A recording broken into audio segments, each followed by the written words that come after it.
श्री कृष्ण मेरे सभी प्यारे कथा श्रोताओं को, मेरा नाम है नमित अग्रवाल और स्वागत है आपका मेरे चैनल कथावाचक में। 14वां पर्व चल रहा है और श्री कृष्ण जी युधिष्ठिर को उपदेश दे रहे हैं। आइए आज की कथा आरंभ करते हैं। युधिष्ठिर ने श्री कृष्ण से कहा, गरुड़ ध्वज, अब आप मुझसे चांद्रायण की परम पावन विधि का वर्णन कीजिए। भगवान ने कहा, पांडुनंदन, समस्त पापों का नाश करने वाले चांद्रायण व्रत का यथार्थ वर्णन सुनो। इसके आचरण से पापी मनुष्य शुद्ध हो जाते हैं। उत्तम व्रत का पालन करने वाले ब्राह्मण, क्षत्रिय अथवा वैश्य जो कोई भी चांद्रायण व्रत का विधिवत अनुष्ठान करना चाहते हो, उनके लिए पहला काम यह है कि वे नियम के अंदर रहकर पंचगव्य के द्वारा समस्त शरीर का शोधन करें। फिर कृष्ण पक्ष के अंत में मस्तक सहित दाढ़ी, मूछ आदि का मुंडन करावें। तत्पश्चात स्नान करके शुद्ध हो श्वेत वस्त्र धारण करे, कमर में मूंज की बनी हुई मेखला बांधे और पलाश का दंड हाथ में लेकर ब्रह्मचारी के व्रत का पालन करते रहें। द्विज को चाहिए कि वह पहले दिन उपवास करके शुक्ल पक्ष की प्रतिपदा को नदियों के संगम पर किसी पवित्र स्थान में अथवा घर पर ही व्रत आरंभ करे। पहले नित्य नियम से निवृत्त होकर एक वेदी पर अग्नि की स्थापना करे और उसमें क्रमशः आधार, आज्यभाग, प्रणव, महाव्याहति और पंचवारुण होम करके सत्य, विष्णु, ब्रह्मर्षिगण, ब्रह्मा, विश्वदेव तथा प्रजापति, इन 6 देवताओं के निमित्त हवन करे। अंत में प्रायश्चित होम करके हवन का कार्य समाप्त करे। फिर शांति और पौष्टिक कर्म का अनुष्ठान करके अग्नि तथा सोम देवता को प्रणाम करे और विधि पूर्वक शरीर में भस्म लगाकर नदी के तट पर जा विशुद्ध चित्त होकर सोम, वरुण तथा आदित्य को प्रणाम करके एकाग्र भाव से जल में स्नान करे। इसके बाद बाहर निकलकर आचमन करने के पश्चात पूर्वाभिमुख होकर बैठे और प्राणायाम करके कुश की पवित्री से अपने शरीर का मार्जन करे। फिर आचमन करके दोनों भुजाएं ऊपर उठाकर सूर्य का दर्शन करे और हाथ जोड़कर खड़ा हो सूर्य की प्रदक्षिणा करे। उस समय नारायण, रुद्र, ब्रह्मा या वरुण संबंधी सूक्त का पाठ करे अथवा वीरघ्न, ऋषभ, अघमर्षण, गायत्री या मुझसे संबंध रखने वाले वैष्णव मंत्र का जप करे। यह जब 100 बार या 108 बार अथवा 1000 बार करना चाहिए। तदंतर पवित्र एवं एकाग्रचित होकर मध्याह्न काल में यत्न पूर्वक खीर या जौ की लपसी बनाकर तैयार करे अथवा सोने, चांदी, तांबे, मिट्टी या गूलर की लकड़ी का पात्र अथवा यज्ञ के लिए उपयोगी वृक्षों के हरे पत्तों का दोना बनाकर हाथ में ले ले और उसको ऊपर रूप से ढक ले। फिर सावधानता पूर्वक 7 ब्राह्मणों के घर पर जाकर भिक्षा मांगे। 7 से अधिक घरों पर न जाए। गौ दूहने में जितनी देर लगती है उतने ही समय तक एक द्वार पर खड़ा होकर भिक्षा के लिए प्रतीक्षा करे। मौन रहे और इंद्रियों पर काबू रखे। भिक्षा मांगने वाला पुरुष न तो हंसे, न इधर उधर दृष्टि डाले और न किसी स्त्री से बातचीत करे। यदि मल मूत्र, चांडाल, रजस्वला स्त्री, पतित मनुष्य तथा कुत्ते पर दृष्टि पड़ जाए तो सूर्य का दर्शन करे। तदंतर अपने घर आकर भिक्षा पात्र को जमीन पर रख दे और पैरों को घुटनों तक तथा हाथों को दोनों कोहनियों तक धो डाले। इसके बाद जल से आचमन करके अग्नि और ब्राह्मणों की पूजा करे। फिर उस भिक्षा के 5 या 7 भाग करके उतने ही पिंड बना ले। उनमें से एक एक पिंड क्रमशः सूर्य, ब्रह्मा, अग्नि, सोम, वरुण तथा विश्वदेवों को निवेदन करे और अंत में जो एक पिंड बच जाए उसको ऐसा बना ले जिससे वह सुगमता पूर्वक मुंह में आ सके। फिर पवित्र भाव से पूर्वाभिमुख होकर उस पिंड को दाहिने हाथ की अंगुलियों के अग्र भाग पर रखकर गायत्री मंत्र से अभिमंत्रित करे और 3 अंगुलियों से ही उसे मुंह में डालकर खा जाए। जैसे चंद्रमा शुक्ल पक्ष में प्रतिदिन बढ़ता और कृष्ण पक्ष में प्रतिदिन घटता रहता है, उसी प्रकार पिंडों की मात्रा भी शुक्ल पक्ष में बढ़ती और कृष्ण पक्ष में घटती रहती है। अर्थात शुक्ल पक्ष की प्रतिपदा को 1 पिंड और द्वितीय को 2 पिंड भोजन करना चाहिए। इसी तरह पूर्णिमा को 15 ग्रास भोजन करके कृष्ण पक्ष की प्रतिपदा से चतुर्दशी तक प्रतिदिन 1-1 ग्रास कम करना चाहिए। अमावस्या को उपवास करने पर इस व्रत की समाप्ति होती है। यह एक प्रकार का चांद्रायण है। स्मृतियों में इसके और भी अनेकों प्रकार उपलब्ध होते हैं। चांद्रायण व्रत करने वाले के लिए प्रतिदिन 3 समय, 2 समय अथवा 1 समय भी स्नान करने का विधान मिलता है। उसे सदा ब्रह्मचारी रहना चाहिए। दिन में एक जगह खड़ा न रहे, रात को वीरासन से बैठे अथवा वेदी पर या वृक्ष की जड़ पर सो रहे। वल्कल, रेशम, सन अथवा कपास का वस्त्र धारण करे। इस प्रकार 1 महीने बाद चांद्रायण व्रत पूर्ण होने पर उद्योग करके भक्ति पूर्वक ब्राह्मणों को भोजन करावे और उन्हें दक्षिणा दे। चांद्रायण व्रत के आचरण से मनुष्य के समस्त पाप सूखे काठ की भांति तुरंत जलकर खाक हो जाते हैं। ब्रह्म हत्या, गो हत्या, सुवर्ण की चोरी, भ्रूण हत्या, मदिरापान और गुरु स्त्री गमन आदि जितने भी पाप या पातक होते हैं वे चांद्रायण व्रत से उसी प्रकार नष्ट हो जाते हैं जैसे हवा के वेग से धूल उड़ जाती है। जिस गौ को ब्याए हुए 10 दिन भी न हुए हो उसका दूध तथा ऊँटनी एवं भेड़ का दूध पी जाने पर और मरना शौच तथा जनना शौच का अन्न, उपपात की तथा पतित का अन्न और शूद्र का झूठा अन्न खा लेने पर चांद्रायण व्रत का आचरण करना चाहिए। आकाश में लटकते हुए वृक्ष आदि के फलों को हाथ पर रखे हुए, नीचे गिरे हुए तथा दूसरे के हाथ पर पड़े हुए अन्न को खा लेने पर भी चांद्रायण व्रत का आचरण आवश्यक हो जाता है। बड़े भाई के अविवाहित रहते विवाह करने वाले छोटे भाई का और अविवाहित बड़े भाई का अन्न, पुजारी का अन्न तथा पुरोहित का अन्न भोजन कर लेने पर भी चांद्रायण व्रत करना चाहिए।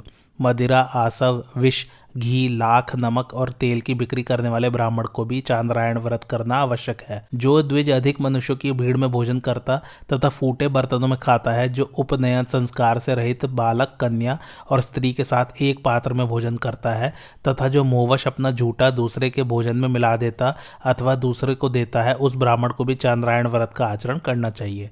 यदि द्विज प्याज, गाजर, छत्राक, लहसुन, बासी अन्न, दूसरे के घर से उठाकर आई हुई रसोई, मांस तथा रस वाला स्त्री, कुत्ते अथवा चांडाल के द्वारा देखा हुआ अन्न खा ले तो उसके लिए चांद्रायण व्रत का आचरण अनिवार्य हो जाता है। पूर्व काल में ऋषियों ने आत्मशुद्धि के लिए इस व्रत का आचरण किया था। यह सब प्राणियों को पवित्र करने वाला और पुण्य रूप है। जो द्विज इस परम गोपनीय, पवित्र एवं पाप नाशक व्रत का अनुष्ठान करता है वह पवित्रात्मा तथा निर्मल सूर्य के समान तेजस्वी होकर स्वर्ग लोक को प्राप्त होता है। युधिष्ठिर ने कहा, भगवान अब आप मुझसे समस्त प्राणियों के लिए हितकारी धर्म का वर्णन कीजिए।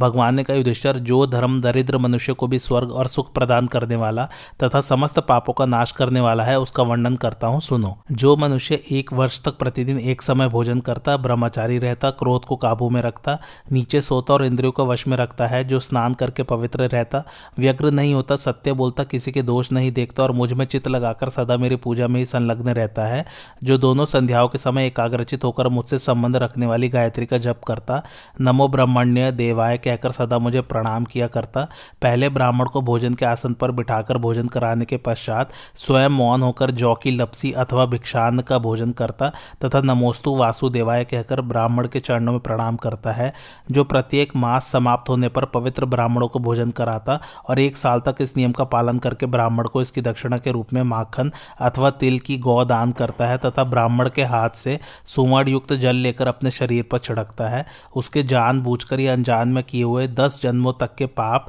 तत्काल नष्ट हो जाते हैं। इसमें तनिक भी अन्यथा विचार करने की आवश्यकता नहीं है। युधिष्ठिर ने कहा, भगवान, सब प्रकार के उपवासों में जो सबसे श्रेष्ठ, महान फल देने वाला और कल्याण का सर्वोत्तम साधन हो उसका वर्णन करने की कृपा कीजिए। भगवान ने कहा, राजन, जो व्रत मुझे भी अत्यंत प्रिय है उसका वर्णन करता हूँ, सुनो।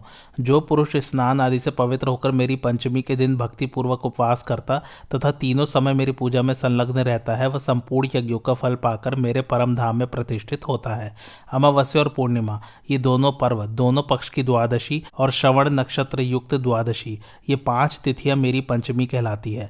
ये मुझे विशेष प्रिय है, अतः श्रेष्ठ ब्राह्मणों को उचित है कि वे मेरा विशेष प्रिय करने के लिए मुझ में चित्त लगाकर इन तिथियों में उपवास करे। जो सब में उपवास न कर सके वह केवल द्वादशी को ही उपवास करे, इससे मुझे बड़ी प्रसन्नता होती है। जो मार्ग शीर्ष की द्वादशी को दिन रात उपवास करके केशव नाम से मेरी पूजा करता है उसे अश्वमेध यज्ञ का फल मिलता है।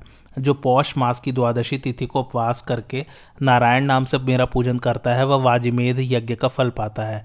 जो माघ की द्वादशी को उपवास करके माधव नाम से मेरी पूजा करता है उसे राजसूय यज्ञ का फल प्राप्त होता है। फाल्गुन के महीने में द्वादशी को उपवास करके जो गोविंद के नाम से मेरा अर्चन करता है उसे अतिरात्र याग का फल मिलता है।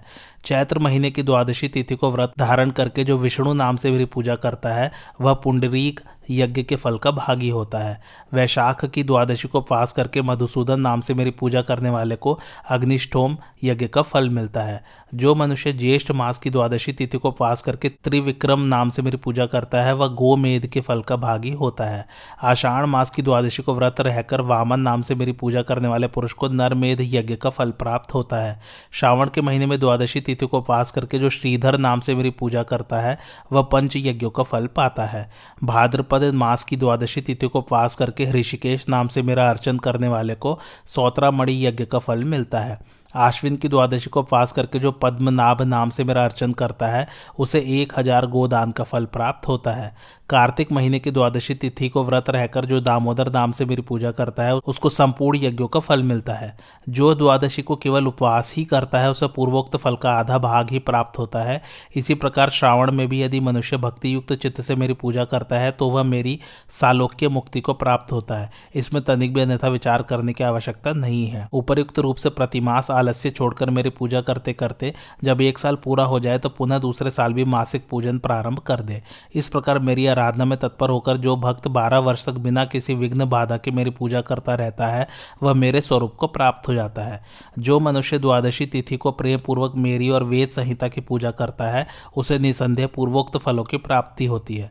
जो द्वादशी तिथि को मेरे लिए चंदन, पुष्प, फल, जल, पत्र अथवा मूल अर्पण करता है उसके समान मेरा प्रिय भक्त कोई नहीं है। युधिष्ठिर, इंद्र आदि संपूर्ण देवता उपयुक्त विधि से मेरा भजन करने के कारण ही आज स्वर्गीय सुख का उपभोग कर रहे हैं। युधिष्ठिर ने पूछा, भगवान कृष्ण पक्ष में द्वादशी को आपकी पूजा किस प्रकार करनी चाहिए, इस धर्मयुक्त विषय का वर्णन कीजिए। भगवान ने कहा, राजन, मैं पूर्ववत तुम्हारे सभी प्रश्नों का उत्तर देता हूँ, सुनो। कृष्ण पक्ष की द्वादशी को मेरी पूजा करने का बहुत बड़ा फल है। एकादशी को उपवास करके द्वादशी को मेरा पूजन करना चाहिए। उस दिन भक्तियुक्त चित्त से ब्राह्मणों का भी पूजन करना उचित है। ऐसा करने से मनुष्य दक्षिणामूर्ति को अथवा मुझे प्राप्त होता है। भगवान श्री कृष्ण के इस प्रकार उपदेश देने पर आज युधिष्ठिर ने पुनः दान के समय और उसकी विशेष विधि के विषय में प्रश्न किया। भगवान, विषुव योग में तथा सूर्य ग्रहण और चंद्र ग्रहण के समय दान देने से किस फल की प्राप्ति बताई गई है, यह बतलाने की कृपा करें। भगवान ने कहा, राजन, विषुव योग में सूर्य ग्रहण और चंद्र ग्रहण के समय तथा व्यतिपात योग में जो दान दिया जाता है वह अक्षय फल देने वाला होता है। इस विषय का वर्णन करता हूँ, सुनो। उत्तरायण और दक्षिणायन के मध्य भाग में जबकि रात और दिन बराबर होते हैं वह समय विषुव योग के नाम से पुकारा जाता है। उस दिन संध्या के समय मैं, ब्रह्मा और महादेव जी क्रिया, करण और कार्यों की एकता पर विचार करने के लिए एक बार एकत्रित होते हैं।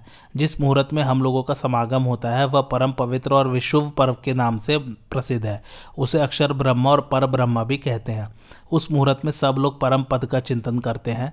देवता, वसु, रुद्र, पितर, अश्विनी कुमार, साध्यगण, विश्वदेव, गंधर्व, सिद्ध, ब्रह्मर्षि, सोम आदि ग्रह, नदियाँ, समुद्र, मरुत, अप्सरा, नाग, यक्ष, राक्षस और गुहाक ये तथा दूसरे देवता भी विशुभ पर्व में इंद्रिय संयम पूर्वक उपवास करते और प्रयत्न पूर्वक परमात्मा के ध्यान में संलग्न होते हैं। इसलिए युधिष्ठिर, तुम अन्न, गौ, तिल, भूमि, कन्या, घर, विश्राम स्थान, धन, वाहन, शय्या तथा और जो वस्तुएं दान के योग्य बतलाई गई हैं उन सबका विशुभ पर्व में दान करो। उस समय विशेषतः श्रोत्रिय ब्राह्मणों को दिए हुए दान का कभी नाश नहीं होता, वह प्रतिदिन बढ़ते बढ़ते करोड़ गुना हो जाता है। आकाश में जब चंद्र ग्रहण अथवा सूर्य ग्रहण लगा हो उस समय जो मेरी अथवा भगवान शंकर की गायत्री का जप करता तथा भक्ति के साथ शंख, तूर्य, झांझ और घंटा बजाता है उसके पुण्य फल का वर्णन सुनो। मेरे सामने गीत गाने, होम और जप करने तथा मेरे उत्तम नामों का कीर्तन करने से राहु दुर्बल और चंद्रमा बलवान होते हैं। सूर्य और चंद्रमा के ग्रहण काल में श्रोत्रिय ब्राह्मणों को जो दान दिया जाता है वह 1000 गुना होकर दाता को मिलता है। महान पात की मनुष्य भी उस दान से तत्काल पाप रहित हो जाता है और सुंदर विमान पर बैठकर चंद्रलोक में गमन करता है तथा जब तक आकाश में चंद्रमा के साथ तारे मौजूद रहते हैं तब तक चंद्रलोक में वह सम्मान के साथ निवास करता है। फिर समय अनुसार वहां से लौटने पर इस संसार में वह वेद वेदांगों का विद्वान ब्राह्मण होता है। युधिष्ठिर ने पूछा, भगवान, आपकी गायत्री का जप किस तरह किया जाता है तथा उसका क्या फल होता है, यह बताने की कृपा कीजिए।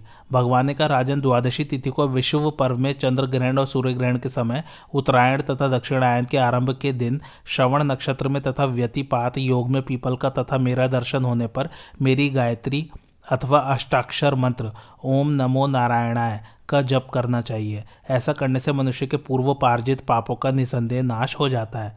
युधिष्ठिर ने पूछा, देव, अब यह बताइए कि पीपल का दर्शन आपके दर्शन के समान क्यों माना जाता है। इसे सुनने के लिए मेरे मन में बड़ी उत्कंठा है। भगवान ने कहा, राजन, मैं ही पीपल के वृक्ष के रूप में रहकर तीनों लोकों का पालन करता हूँ। जहाँ पीपल का वृक्ष नहीं है वहाँ मेरा वास नहीं है। जहाँ मैं रहता हूँ वहाँ पीपल भी रहता है। जो मनुष्य भक्ति भाव से पीपल वृक्ष की पूजा करता है उसके द्वारा मेरी ही पूजा होती है और जो क्रोध करके पीपल पर प्रहार करता है वह वास्तव में मुझको ही अपने प्रहार का लक्ष्य बनाता है। इसलिए पीपल की सदा प्रदक्षिणा करनी चाहिए, उसको काटना नहीं चाहिए। व्रत का पारण, सरलता, देवताओं की सेवा, गुरु शुश्रूषा, पिता माता की सेवा, अपनी स्त्री को संतुष्ट रखना, गृहस्थ धर्म का पालन करना, अतिथि सेवा में लगे रहना, वेद का अध्ययन, ब्रह्मचार्य का पालन, आहवनीय आदि 3 प्रकार की अग्नियां, ये सब परम पावन सनातन तीर्थ कहे जाते हैं। इन सब का मूल धर्म है। ऐसा जानकर इनमें मन लगाओ तथा तीर्थों में जाओ, क्योंकि धर्म करने से धर्म की वृद्धि होती है। 2 प्रकार के तीर्थ होते हैं, स्थावर और जंगम। स्थावर तीर्थ से जंगम तीर्थ श्रेष्ठ है, क्योंकि उससे ज्ञान की प्राप्ति होती है। इस श्लोक में पुण्य कर्म के अनुष्ठान से विशुद्ध हुए पुरुष के हृदय में सब तीर्थ वास करते हैं, इसलिए वह तीर्थ स्वरूप कहलाता है। गुरु रूपी तीर्थ से परमात्मा का ज्ञान प्राप्त होता है, इसलिए उससे बढ़कर कोई तीर्थ नहीं है। ज्ञान तीर्थ सर्वश्रेष्ठ तीर्थ है और ब्रह्म तीर्थ सनातन है। पांडुनंदन, समस्त तीर्थों में भी क्षमा सबसे बड़ा तीर्थ है। क्षमाशील मनुष्य को इस लोक और परलोक में भी सुख मिलता है। कोई मान करे या अपमान, पूजा करे या तिरस्कार, अथवा गाली दे या डांट बतावे, इन सभी परिस्थितियों में जो क्षमाशील बना रहता है वह तीर्थ कहलाता है। क्षमा ही यश, दान, यज्ञ और मनोनिग्रह है। अहिंसा, धर्म, इंद्रियों का संयम और दया भी क्षमा के ही स्वरूप है। क्षमा से ही सारा जगत टिका हुआ है। अतः जो ब्राह्मण क्षमावान है वह देवता कहलाता है, वह सबसे श्रेष्ठ है। क्षमाशील मनुष्य को स्वर्ग, यश और मोक्ष की प्राप्ति होती है, इसलिए क्षमावान पुरुष साधु कहलाता है। राजन, आत्मा रूप नदी परम पावन तीर्थ है। यह सब तीर्थों में प्रधान है। आत्मा को सदा यज्ञ रूप माना गया है। स्वर्ग मोक्ष सब आत्मा के ही अधीन है। जो सदाचार के पालन से अत्यंत निर्मल हो गया है तथा सत्य और क्षमा के द्वारा जिसमें अतुलनीय शीतलता आ गई है, ऐसे ज्ञान रूपी जल में निरंतर स्नान करने वाले पुरुष को केवल पानी से भरे हुए तीर्थ की क्या आवश्यकता है। युधिष्ठिर ने कहा, भगवान अब मुझे कोई ऐसा प्रायश्चित बताइए जो करने में सुगम और समस्त पापों का नाश करने वाला हो। भगवान ने कहा, राजन, मैं तुम्हें अत्यंत गोपनीय प्रायश्चित बता रहा हूँ। यह अधर्म में रुचि रखने वाले पापाचारी मनुष्यों को सुनाने योग्य नहीं है। किसी पवित्र ब्राह्मण को सामने देखने पर सहसा मेरा स्मरण करे और नमो ब्रह्माण्य देवाय कहकर भगवत बुद्धि से उन्हें प्रणाम करे। इसके बाद अष्टाक्षर मंत्र का जप करते हुए ब्राह्मण देवता की परिक्रमा करे। ऐसा करने से ब्राह्मण संतुष्ट होते हैं और मैं उस प्रणाम करने वाले मनुष्य के संपूर्ण पापों का नाश कर देता हूँ। जो मनुष्य सूर्य ग्रहण के समय पूर्व वाहिनी नदी के तट पर जाकर मेरे मंदिर के निकट दक्षिणावर्त शंख के जल से अथवा कपिला गाय के सींग का स्पर्श कराए हुए जल से एक बार भी स्नान कर लेता है, उसके समस्त संचित पाप एक ही क्षण में नष्ट हो जाते हैं। जो पूर्णिमा को उपवास करके पंचगव्य का पान करता है, उसके भी पूर्व संचित पाप नष्ट हो जाते हैं। इसी प्रकार जो प्रतिमास अलग अलग मंत्र पढ़कर संग्रह किए हुए ब्रह्मकूर्च का पान करता है, उसके सब पाप नष्ट हो जाते हैं। अब मैं ब्रह्मकूर्च और उसके पात्र का वर्णन करता हूँ, सुनो। पलाश या कमल के पत्ते में अथवा तांबे या सोने के बने हुए बर्तन में ब्रह्मकूर्च रखकर पीना चाहिए। यही उसके उपयुक्त पात्र है। ब्रह्मकूर्च की विधि इस प्रकार है। गायत्री मंत्र पढ़कर गौ का मूत्र, गंध द्वारा इत्यादि मंत्र से गौ का गोबर, अप्यायस्व इस मंत्र से गाय का दूध, दधिक्रावण इस मंत्र से दही, तेजस्वी शुक्रम इस मंत्र से घी, देवस्य त्वा आदि मंत्र के द्वारा कुश का जल तथा आपो हिष्टामयो इस ऋचा के द्वारा जौ का आटा लेकर सबको एक में मिला दे और प्रज्वलित अग्नि में ब्रह्मा के उद्देश्य से विधिपूर्वक हवन करके प्रणव का उच्चारण करते हुए उपर्युक्त वस्तुओं का आलोडन और मंथन करे। फिर प्रणव का उच्चारण करके उसे पात्र में से निकालकर हाथ में ले और प्रणव का पाठ करते हुए ही उसे पी जाए। इस प्रकार ब्रह्मकूर्च का पान करने से मनुष्य बड़े से बड़े पाप से भी उसी प्रकार छुटकारा पा जाता है जैसे सांप अपनी केचुली से पृथक हो जाता है। जो मनुष्य जल के भीतर बैठकर अथवा सूर्य के समान दृष्टि रखकर भद्रम नहा इस ऋचा के एक चरण का या ऋक संहिता का पाठ करता है, उसके सब पाप नष्ट हो जाते हैं। जो मुझ में चित्त लगाकर प्रतिदिन मेरे सूक्त का पाठ करता है, वह जल से निर्लिप्त रहने वाले कमल के पत्ते की तरह कभी भी पाप से लिप्त नहीं होता। युधिष्ठिर ने पूछा, भगवान, जो भक्त तीर्थ यात्रा करने में असमर्थ हो उन सबको तारने के लिए कृपया किसी विशेष तीर्थ का धर्मानुसार वर्णन कीजिए। भगवान ने कहा, राजन, साम वेद का गायन करने वाले विद्वान कहते हैं कि सत्य सब तीर्थों को पवित्र करने वाला है।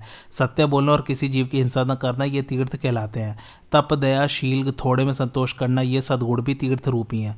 पतिव्रता नारी, संतोषी ब्राह्मण और ज्ञान को भी तीर्थ कहते हैं।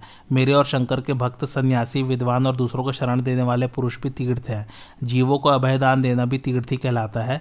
मैं तीनों लोकों में उद्वेग शून्य हूँ। दिन हो या रात मुझे कभी किसी से भी भय नहीं होता। देवता, दैत्य और राक्षसों से भी मैं नहीं डरता, परंतु शूद्र के मुख से जो वेद का उच्चारण होता है उससे मुझे सदा ही भय बना रहता है। इसलिए शूद्र को मेरे नाम का भी प्रणव के साथ नहीं उच्चारण करना चाहिए। क्योंकि वेद वेत्ता विद्वान इस संसार में प्रणव को सर्वोत्कृष्ट वेद मानते हैं। शूद्र मुझ में भक्ति रखते हुए ब्राह्मण, क्षत्रिय और वैश्यों की सेवा करें, यही उनका परम धर्म है। द्विजों की सेवा से ही वे परम कल्याण के भागी होते हैं। इसके सिवा उनके उद्धार का दूसरा कोई उपाय नहीं है।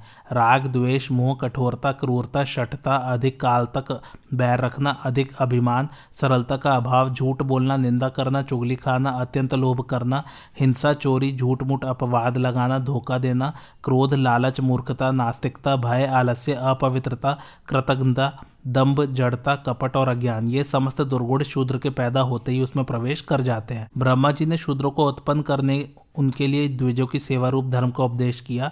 द्विजों की भक्ति से शूद्र के तामस भाव नष्ट हो जाते हैं। शूद्र भी यदि भक्ति पूर्वक मुझे पत्र, पुष्प, फल अथवा जल अर्पण करता है तो मैं उसके भक्ति पूर्वक दिए हुए उपहार को सादर शीश चढ़ाता हूँ। संपूर्ण पापों से युक्त होने पर भी यदि कोई ब्राह्मण सदा मेरा ध्यान करता रहता है तो वह अपने संपूर्ण पापों से छुटकारा पा जाता है।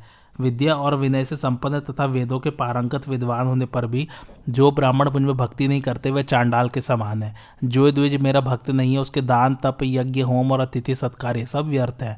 पांडुनंदन, जब मनुष्य समस्त स्थावर जंगम प्राणियों में एवं मित्र अथवा शत्रु में समान दृष्टि कर लेता है उस समय वह मेरा सच्चा भक्त होता है। क्रूरता का अभाव, अहिंसा, सत्य, सरलता तथा किसी भी प्राणी से द्रोह न करना, यह मेरे भक्तों का व्रत है।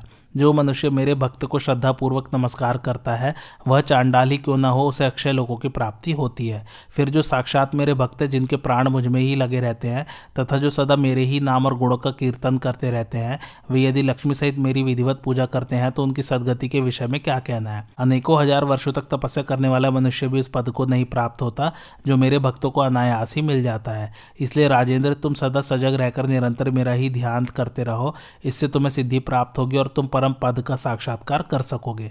जो व्यर्थ की बातें बकते रहते हैं वे मेरे भक्त नहीं है, शूद्र हैं, किंतु जो वास्तव में मेरे भक्त हैं वे जन्म से शूद्र होने पर भी वास्तव में शूद्र नहीं है। भगवत भक्त ब्राह्मण के ही समान माने गए हैं। जो द्वादक्षर मंत्र के तत्व का ज्ञाता और निरंतर पंचयाम सेवा विधि को जानने वाला है वह उत्तम भक्त है। जो होता बनकर ऋग्वेद के द्वारा, अर्धव्यू होकर यजुर्वेद के द्वारा, उद्गाता बनकर परम पवित्र सामवेद के द्वारा तथा अथर्ववेदीय द्विजों के रूप में जो अथर्ववेद के द्वारा हमेशा मेरी स्तुति क्या करते हैं वे भगवत भक्त माने गए हैं। यज्ञ वेदों के अधीन है और देवता यज्ञ तथा ब्राह्मणों के अधीन होते हैं, इसलिए ब्राह्मण देवता है। किसी का सहारा लिए बिना कोई ऊंचे नहीं चढ़ सकता, अतः सबको किसी प्रधान आश्रय का सहारा लेना चाहिए। देवता लोग भगवान रुद्र के आश्रय में रहते हैं, रुद्र ब्रह्मा जी के आश्रित और ब्रह्मा जी मेरे आश्रय में रहते हैं, किंतु मैं किसी के आश्रित नहीं हूँ। मेरा आश्रय कोई नहीं है, मैं ही सबका आश्रय हूँ। राजन, इस प्रकार ये उत्तम रहस्य की बातें मैंने तुम्हें बताई हैं क्योंकि तुम धर्म के प्रेमी हो। अब तुम इस उपदेश के ही अनुसार आचरण करो। यह पवित्र आख्यान पुण्यदायक एवं वेद के समान मान्य है। जो मेरे बताए हुए इस वैष्णव धर्म का प्रतिदिन पाठ करेगा उसके धर्म की वृद्धि होगी और बुद्धि निर्मल, साथ ही उसके समस्त पापों का नाश होकर परम कल्याण का विस्तार होगा। यह प्रसंग परम पवित्र, पुण्यदायक, पाप नाशक और अत्यंत उत्कृष्ट है। सभी मनुष्यों को, विशेषतः श्रोत्रिय विद्वानों को श्रद्धा के साथ इसका श्रवण करना चाहिए। जो मनुष्य भक्ति पूर्वक इसे सुनाता और पवित्र चित्त होकर सुनता है वह निश्चय ही मेरे सायुज्य को प्राप्त होता है। मेरी भक्ति में तत्पर रहने वाला जो भक्त पुरुष श्राद्ध में इस धर्म का श्रवण करता है उसके पितर इस ब्रह्मांड के प्रलय होने तक सदा तृप्त बने रहते हैं। साक्षात विष्णु स्वरूप जगत गुरु भगवान श्री कृष्ण के मुख से भागवत धर्मों का श्रवण करके इस अद्भुत प्रसंग पर विचार करते हुए ऋषि और पांडव लोग बहुत प्रसन्न हुए और सबने भगवान को प्रणाम किया। धर्मनंदन युधिष्ठिर ने तो बारंबार गोविंद का पूजन किया। देवता, ब्रह्मर्षि, सिद्ध, गंधर्व, अप्सराएं, ऋषि, महात्मा, गुयाक, सर्प, महात्मा, बालखिल्य, तत्वदर्शी, योगी तथा पंचयाम उपासना करने वाले भगवत भक्त पुरुष जो अत्यंत उत्कंठित होकर उपदेश सुनने के लिए पधारे थे, इस परम पवित्र वैष्णव धर्म का उपदेश सुनकर तत्क्षण निष्पाप एवं पवित्र हो गए। सब में भगवत भक्ति उमड़ आई। फिर उन सब ने भगवान के चरणों में मस्तक झुकाकर प्रणाम किया और उनके उपदेश की प्रशंसा करके कहा, भगवान, अब हम द्वारका में पुनः आप जगत गुरु का दर्शन करेंगे। यो कहकर सब ऋषि प्रसन्नचित हो देवताओं के साथ अपने अपने स्थान को चले गए। उनके चले जाने पर भगवान श्री कृष्ण ने सात्यकी सहित दारुक को याद किया। सारथी दारुक पास ही बैठा था। उसने निवेदन किया, भगवान, रथ तैयार है, पधारिए। यह सुनकर पांडवों का मुंह उदास हो गया। वे हाथ जोड़कर आंसू भरे नेत्रों से पुरुषोत्तम श्री कृष्ण की ओर एकटक देखने लगे, किंतु अत्यंत दुखी होने के कारण कुछ बोल न सके। भगवान कृष्ण भी उनकी दशा देखकर दुखी से हो गए तथा उन्होंने कुंती, धृतराज, गांधारी, विदुर, द्रौपदी, महर्षि व्यास और अन्य अन्य ऋषियों एवं मंत्रियों से विदा लेकर सुभद्रा तथा पुत्र सहित उत्तरा की पीठ पर हाथ फेरा और आशीर्वाद देवे उस राजभवन से बाहर निकल आए। फिर शैव्य, सुग्रीव, मेघपुष्प और बलाहक नाम वाले 4 घोड़ों से जुते हुए अपने रथ पर सवार हो गए। उस समय कुरु देश के राजा युधिष्ठिर भी प्रेमवश भगवान के पीछे पीछे स्वयं भी रथ पर जा बैठे और दारुक को सारथी के स्थान से हटाकर उन्होंने घोड़ों की बागडोर अपने हाथ में ले ली। फिर अर्जुन भी रथ पर आरूढ़ हो स्वर्ग दंड युक्त विशाल चवर हाथ में लेकर दाहिनी ओर से भगवान के मस्तक पर हवा करने लगे। इसी प्रकार महाबली भीमसेन भी रथ पर जा चढ़े और भगवान के ऊपर छत्र लगाए खड़े हो गए। वह छत्र 100 कमानियों से युक्त तथा दिव्य मालाओं से सुशोभित था। उसका डंडा वैदूर्य मणि का बना हुआ था तथा सोने की झालरें उसकी शोभा बढ़ा रही थी। नकुल और सहदेव भी अपने हाथों में सफेद चवर लिए रथ पर सवार हो गए और भगवान के ऊपर डुलाने लगे। इस प्रकार युधिष्ठिर, भीम, अर्जुन, नकुल और सहदेव ने श्री कृष्ण का अनुसरण किया। 3 योजन अर्थात 24 मील तक चले आने के बाद भगवान श्री कृष्ण ने अपने चरणों में पड़े हुए पांडवों को गले से लगाकर विदा किया और स्वयं द्वारका को चले गए। इस प्रकार भगवान को प्रणाम करके जब पांडव घर लौटे तो सदा धर्म में तत्पर रहकर कपिला आदि गायों का दान करने लगे। भगवान श्री कृष्ण के वचनों को बारंबार याद करके वे मन ही मन उनकी सराहना करते थे। धर्मात्मा युधिष्ठिर ध्यान द्वारा भगवान को अपने हृदय में विराजमान करके उन्हीं के भजन में लग गए, उन्हीं का स्मरण करने लगे और योग युक्त होकर भगवान का यजन करते हुए उन्हीं के परायण हो गए। इस प्रकार प्राचीन वैष्णव धर्म का यह उपदेश मैंने तुम्हें सुना दिया। यह परम पवित्र और पापों का नाश करने वाला है। भगवान विष्णु के बतलाए हुए इस धर्म का निरंतर श्रवण करते रहो, इसी से तुम विष्णु के परम धाम को जा सकते हो। उनकी प्राप्ति के लिए दूसरा कोई उपाय नहीं है। अश्वमेधिक पर्व यही समाप्त होता है। अब 15वां पर्व आरंभ होगा जिसका नाम है आश्रमवासिक पर्व। महात्मा पांडव राज्य पाने के अनंतर राजा धृतराष्ट्र को ही आगे रखकर पृथ्वी का पालन करने लगे। विदुर, संजय तथा युयुत्सु ये लोग सदा धृतराष्ट्र की सेवा में उपस्थित रहते थे और पांडव भी प्रत्येक कार्य में उनकी सलाह पूछा करते थे। उन्होंने 15 वर्षों तक राजा धृतराष्ट्र की आज्ञा के ही अनुसार सब काम किए। वीर पांडव प्रतिदिन राजा धृतराष्ट्र के पास जा उनके चरणों में प्रणाम करते और कुछ काल तक उनकी सेवा में बैठे रहते थे। धृतराष्ट्र भी स्नेहवश पांडवों का मस्तक सूंघकर जब उन्हें जाने की आज्ञा देते तब वे आकर और सब काम देखा करते थे। कुंती भी सदा गांधारी की सेवा में लगी रहती थी। द्रौपदी, सुभद्रा तथा पांडवों के अन्य स्त्रियां कुंती और गांधारी दोनों सासों की समान भाव से सेवा किया करती थी। धृतराष्ट्र के आगे से धर्म और व्यवहार के समस्त कार्य विदुर जी ही देखते थे। उनकी अच्छी नीति के प्रभाव से राजा के बहुतेरे प्रिय कार्य थोड़े खर्च में ही सीमा के राजाओं से सिद्ध हो जाया करते थे। राजा युधिष्ठिर प्रतिदिन अपने भाइयों को शिक्षा देते रहते कि धृतराष्ट्र का अपने पुत्रों से वियोग हुआ है, तुम लोग कभी ऐसा बर्ताव न करना जिससे इनके मन में तनिक भी दुख हो। धर्मराज के ये अर्थयुक्त वचन सुनकर भीमसेन को छोड़ अन्य सभी पांडव उनकी आज्ञा का विशेष रूप से पालन करते थे। वीरवर भीमसेन के हृदय से कभी भी यह बात दूर नहीं होती थी कि जुए के समय जो कुछ भी अनर्थ हुआ था वह धृतराष्ट्र की ही खोटी बुद्धि का परिणाम था। इस प्रकार पांडवों से भली भांति सम्मानित होकर अंबिका नंदन राजा धृतराष्ट्र पूर्ववत ऋषियों के साथ गोष्ठी करते हुए सुखपूर्वक समय व्यतीत करने लगे। इस प्रकार के शील और बर्ताव से युक्त होकर युधिष्ठिर आदि 5 भाई धृतराष्ट्र की आज्ञा के अधीन रहते थे।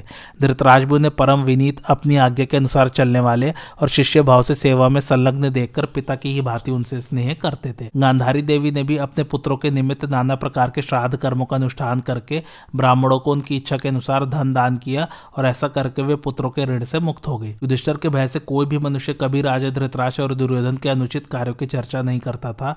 राजा धृतराष्ट्र, गांधारी और विदुर जी अजात शत्रु युधिष्ठिर के धैर्य और शुद्ध व्यवहार से विशेष प्रसन्न थे, किंतु भीमसेन के बर्ताव से उन्हें संतोष नहीं था। यद्यपि भीमसेन भी युधिष्ठिर के आज्ञा के अनुसार ही चलते थे, तथापि धृतराष्ट्र को देखकर उनके मन में सदा ही दुर्भावना हो जाया करती थी। राजा युधिष्ठिर को धृतराष्ट्र के अनुकूल बर्ताव करते देख वे स्वयं भी ऊपर से उनके अनुकूल ही चलते थे, तथापि उनका हृदय धृतराष्ट्र से विमुख ही रहता था। राजा युधिष्ठिर और धृतराष्ट्र में जो पारस्परिक प्रेम था उसमें राज्य के लोगों ने कभी कोई अंतर आता नहीं देखा, परंतु भीमसेन गुप्त रीति से धृतराष्ट्र को अप्रिय लगने वाले काम किया करते थे। वे अपने द्वारा नियुक्त किए हुए पुरुषों से उनकी आज्ञा भी भंग करा दिया करते थे। एक दिन की बात है, भीमसेन अमर्ष में भरकर धृतराष्ट्र और गांधारी को सुनाते हुए अपने मित्रों के बीच में इस प्रकार कठोर वचन कहने लगे। भाइयों, मेरी भुजाएं परिघ के समान सुदृढ़ है। मैंने ही उस अंधे राजा के समस्त पुत्रों को यमलोक का अतिथि बनाया है। देखो, ये है मेरे दोनों भुजदंड जो परिघ को भी मात करने वाले और दुर्धर्ष हैं। इन्हीं के बीच में पड़कर धृतराष्ट्र के पुत्रों का संहार हुआ है। भीमसेन की कांटों के समान कसक पैदा करने वाली बात सुनकर राजा धृतराष्ट्र को बड़ा खेद हुआ। समय के उलटफेर को समझने और समस्त धर्मों को जानने वाली बुद्धिमती गांधारी देवी ने भी इन कठोर वचनों को सुना था। उस समय तक उन्हें राजा युधिष्ठिर के आश्रम में रहते 15 वर्ष व्यतीत हो चुके थे। उस दिन भीमसेन के वचन रूपी बाणों से व्यथित होकर धृतराष्ट्र को बड़ा दुख हुआ, किंतु युधिष्ठिर को इस बात की जानकारी न हो सकी। अर्जुन, कुंती, यशस्विनी, द्रौपदी और धर्म को जानने वाले नकुल, सहदेव, ये सब लोग धृतराष्ट्र के मनोनुकूल ही बर्ताव करते थे, कभी कोई अप्रिय बात नहीं कहते थे। तदंतर धृतराष्ट्र अपने सुहृदों को बुलाकर उनका पूर्ण सम्मान किया और आंखों में आंसू भरकर गदगद वाणी में कहा, मित्रों, आप लोगों को यह मालूम ही है कि कौरवों का नाश किस प्रकार हुआ है। यह सब मेरे ही अपराध का फल है। विशेषतः आज 15 वर्षों के बाद मेरी आंखें खुली है। मैं अपने किए हुए पाप की शुद्धि के लिए नियम पूर्वक रहकर कभी चौथे और कभी 8वें समय केवल भूख मिटाने की इच्छा से अन्न ग्रहण करता हूँ। इस बात को केवल गांधारी ही जानती है। अन्य सब लोगों को यही मालूम है कि मैं प्रतिदिन पूरा भोजन करता हूँ। युधिष्ठिर के भय से ही लोग मेरे पास आया करते हैं। मैं नियम पालन के बहाने मृगछाला पहनकर कुशासन पर आसीन हो जप में लगा रहता हूँ और भूमि पर शयन करता हूँ। यशस्विनी गांधारी देवी का भी यही हाल है। हम दोनों के 100 पुत्र मारे गए हैं, किंतु उनके लिए मुझे दुख नहीं है, क्योंकि वे क्षत्रिय धर्म को जानते थे और उसके अनुसार ही उन्होंने युद्ध में प्राण त्याग किया है। अपने सुहृदों से ऐसा कहकर धृतराष्ट्र राजा युधिष्ठिर से बोले, कुंती नंदन, तुम्हारा कल्याण हो, मेरी यह बात सुनो। अब तो मुझे और गांधारी को अपने हित के लिए पुण्य कर्म का अनुष्ठान करना है, अतः इसके लिए तुम हमें अनुमति दो। तुम्हारी अनुमति मिल जाने पर मैं वन में चला जाऊंगा और वहां गांधारी के साथ चीर एवं वल्कल वस्त्र धारण करके तुम्हें आशीर्वाद देता हुआ निवास करूंगा। वन में वायु पीकर अथवा उपवास करके रहूंगा तथा अपनी पत्नी के साथ कठोर तपस्या करूंगा। बेटा, तुम भी उस तपस्या के उत्तम फल के भागी बनोगे, क्योंकि तुम राजा हो और राजा अपने राज्य के भीतर होने वाले भले बुरे सभी कर्मों के फल भागी होते हैं। युधिष्ठिर ने कहा, महाराज, आप यहाँ रहकर इस प्रकार दुख उठा रहे थे, यह जानकर अब इस राज्य से मुझे तनिक भी प्रसन्नता नहीं होती। मुझ दुर्बुद्धि को धिक्कार है। मैं इतना प्रमादी और राज्य में आसक्त हूं कि आज तक मुझे और मेरे भाइयों को यह पता ही न लगा कि आप दुख से पीड़ित और उपवास करने के कारण अत्यंत दुर्बल होकर पृथ्वी पर शयन कर रहे हैं। ओह, आपने अपने विचारों को छिपाकर मुझ मूर्ख को अब तक धोखे में ही डाले रखा था, क्योंकि पहले मुझे यह विश्वास दिलाकर कि मैं सुखी हूं, आप आज तक यह दुख भोगते रहे। इस राज्य से, इन भोगों से, नाना प्रकार के यज्ञों से अथवा इस सुख सामग्री से मुझे क्या लाभ हुआ, जबकि मेरे ही पास रहकर आपको इतने दुख उठाने पड़े। आप ही मेरे पिता, माता और परम गुरु हैं। आपसे विलग होकर हम कहाँ रहेंगे।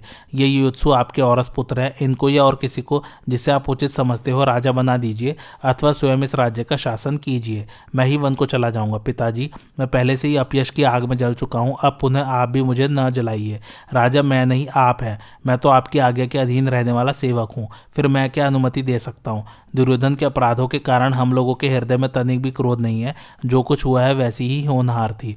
जैसे दुर्योधन आदि आपके पुत्र थे, उसी प्रकार हम भी हैं। मेरे विचार से गांधारी और कुंती में कोई अंतर नहीं है। यदि आप मुझे छोड़कर चले आएंगे तो मैं अपनी सौगंध खाकर सत्य कहता हूँ, मैं भी आपके पीछे पीछे चल दूंगा। आपके न रहने पर यह धन धान्य से परिपूर्ण समुद्र पर्यंत पृथ्वी का राज्य भी मुझे प्रसन्न नहीं रख सकता। महाराज, यह सब कुछ आपका ही है। मैं आपके चरणों पर मस्तक रखकर प्रार्थना करता हूँ, आप प्रसन्न हो जाइए। हम सब लोग आपके अधीन हैं। यदि सौभाग्यवश मुझे आपकी सेवा का अवसर मिलता रहा तो मेरी मानसिक चिंता दूर हो जाएगी। धृतराष्ट्र बोले, बेटा, अब मेरा मन तपस्या में ही लग रहा है तथा जीवन की अंतिम अवस्था में वन को जाना हमारे कुल के लिए उचित भी है। मैं दीर्घ काल तक तुम्हारे पास रह चुका और तुमने भी बहुत दिनों तक मेरी सेवा शुश्रूषा की। अब मेरी वृद्धावस्था आ गई, अब तो मुझे वन में जाने की अनुमति देनी ही चाहिए। धृतराष्ट्र की बात सुनकर धर्मराज युधिष्ठिर कांप उठे और हाथ जोड़े चुपचाप बैठे रह गए। तब अंबिका नंदन राजा धृतराष्ट्र ने महात्मा संजय और महारथी कृपाचार्य से कहा, मैं आप लोगों के द्वारा राजा युधिष्ठिर को समझाना चाहता हूँ। एक तो मेरी अधिक अवस्था और दूसरे बोलने का परिश्रम, इन कारणों से मेरा जी घबरा रहा है और मुंह सूखा जाता है। इतना कहते कहते वे सहसा गांधारी का सहारा लेकर निर्जीव की भांति सो गए। यह देखकर राजा युधिष्ठिर को बड़ा दुख हुआ। वे कहने लगे, ओह, जिनमें हजारों हाथियों के समान बल था, वे ही राजा धृतराष्ट्र आज प्राणहीन से होकर स्त्री का सहारा लिए सो रहे हैं। जिन्होंने पहले भीमसेन की लोहमयी प्रतिमा को चूड़ कर डाला था, वे ही महाबली राजा आज अबला के सहारे पड़े हैं। मुझ पापी को धिक्कार है, मेरी बुद्धि और विद्या को भी धिक्कार है, जिसके कारण ही महाराज इस समय अपने लिए अयोग्य अवस्था में सो रहे हैं। यदि राजा धृतराष्ट्र और यशस्विनी गांधारी देवी भोजन नहीं करते तो मैं भी इन्हीं की भांति उपवास करूंगा। यह कहकर धर्म के ज्ञाता युधिष्ठिर ने हाथ में ठंडा जल लेकर धृतराष्ट्र की छाती और मुख को धीरे धीरे धोया। उनके हाथ के स्पर्श से राजा धृतराष्ट्र की मूर्छा दूर हो गई और वे होश में आकर बोले, पांडुनंदन, तुम फिर से मेरे शरीर पर अपना हाथ फेरो और मुझे छाती से लगा लो। तुम्हारे सुखदायक स्पर्श से मेरे शरीर में मानो प्राण आ जाते हैं। तुम्हारे दोनों हाथों का स्पर्श मेरी तृप्ति का महान साधन हो रहा है। इधर 4 दिनों से मैंने अन्न नहीं ग्रहण किया है, किसी से मेरे द्वारा कोई चेष्टा नहीं हो पाती। तुमसे अनुरोध करने के लिए बोलते समय मुझे बड़ा परिश्रम करना पड़ा है, अतः मैं अचेत सा हो गया था। तुम्हारे हाथ के स्पर्श ने मानो मुझ पर अमृत रस छिड़क दिया है, इससे मुझे नया जीवन सा आ गया है। धृतराष्ट्र के ऐसा कहने पर कुंती नंदन युधिष्ठिर ने बड़े स्नेह के साथ उनके समस्त अंगों पर धीरे धीरे हाथ फेरा। उनके स्पर्श से धृतराष्ट्र के शरीर में नूतन प्राण सा आ गया और उन्होंने अपनी दोनों भुजाओं से युधिष्ठिर को छाती से लगाकर उनका मस्तक सूंघा। यह करुण दृश्य देखकर अत्यंत दुखमग्न हो विदुर आदि सब लोग रो पड़े। कुंती के साथ कुरुकुल की अन्य स्त्रियां भी शोकग्रस्त हो नेत्रों से आंसू बहाती हुई उन्हें घेर कर खड़ी हो गई।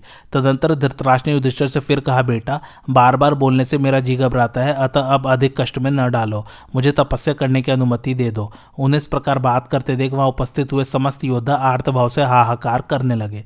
धृतराष्ट्र को इस प्रकार उपवास करने के कारण थके हुए और दुर्बल देखकर युधिष्ठिर ने उन्हें गले से लगा लिया और अपने शोकाश्रुओं को रोककर कहा, नरश्रेष्ठ, मुझे इस राज्य तथा जीवन की इच्छा नहीं है। जिस तरह भी आपका प्रिय हो वही मैं करना चाहता हूँ।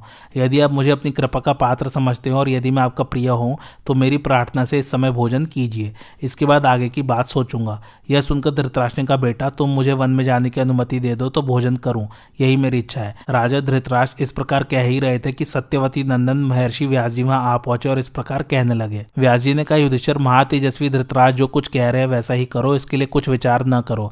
अब ये बूढ़े हो गए हैं, विशेषतः इनके सभी पुत्र नष्ट हो चुके हैं। मेरा ऐसा विश्वास है कि अब ये इस कष्ट को अधिक काल तक नहीं सह सकेंगे। सौभाग्यवती गांधारी परम विदुषी है, इसलिए यह महान पुत्र शोक को धैर्यपूर्वक सहती चली आ रही हैं। इस समय मैं भी तुम्हें यही सलाह देता हूँ, मेरी बात मानो और राजा धृतराष्ट्र को वन में जाने की अनुमति दे दो, नहीं तो यहाँ रहने से इनकी व्यर्थ मृत्यु होगी। तुम इन्हें मौका दो जिससे ये प्राचीन राजर्षियों के पथ का अनुसरण कर सके।